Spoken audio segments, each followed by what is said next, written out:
Yaani msiogope matusi ya mitandaoni na kukosolewa mitandaoni.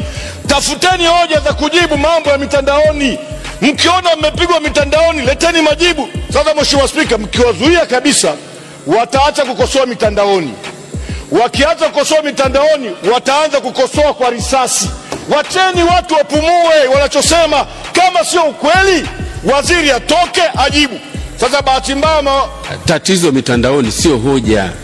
Tatizo ni matusi, uongo, kashfa ambazo hazipo. Mheshimiwa hilo ndio tatizo. Alafu tatizo lingine katika mitandao hiyo anasemwa Ndugai nani, Lema hasemwi hata siku moja. Mheshimiwa, unamsemaje mtumishi wa Mungu kama Lema? Halima Mdee hata siku moja wamsemi. Wanasemwa wengine tu. Ukitazama hilo ukifuatilia, kuna watu yani hawaguswagi kabisa. Mheshimiwa Spika, labda niseme hivi, nyie ni serikali. Sisi tukiwa serikali tutasemwa kwa kiwango chenu. Nyie ndio mnamiliki bajeti, nyie ndio mnapanga matumizi, nyie ndio mna bunduki zote, nyie ndio mna usalama wa taifa. Sasa mimi sio mkurugenzi wa usalama wa taifa, mimi sio spika wa bunge, mimi sio waziri mkuu, mimi sio Jenista Mhagama. Sasa mimi waniseme kwa lipi? Mimi sisi hata sisi hapa tunapowasema, tukigeuka tu tukaje huko, tutaanza.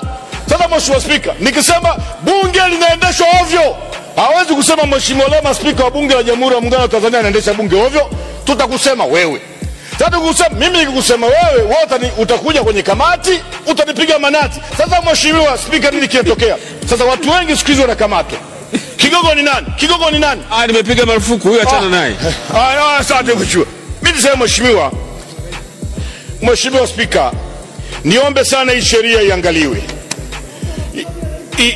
Iangaliwe sana, kwa sababu italeta shida kubwa, sio tu kwenye barrier of communication, lakini vile vile kwenye biashara, na vile vile hata makampuni ambayo yana advertise. Mmesema kwa mfano kampuni moja iwe na line 30.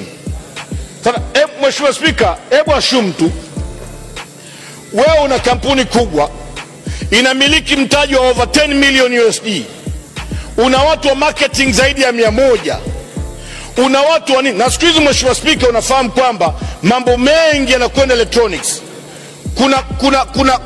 Kuna call business, kwamba kupiga simu kufanya nini, unaambiwa kampuni lazima iwe na line 30, kampuni yenye mtaji wa zaidi ya dola milioni 100. Hao watasema Tanzania wana restriction hata ya kufanya calls na clients, twendeni nchi nyingine. Sasa wasiwasi wangu ni nini? Hizi sheria tunazotunga, majirani wanaona,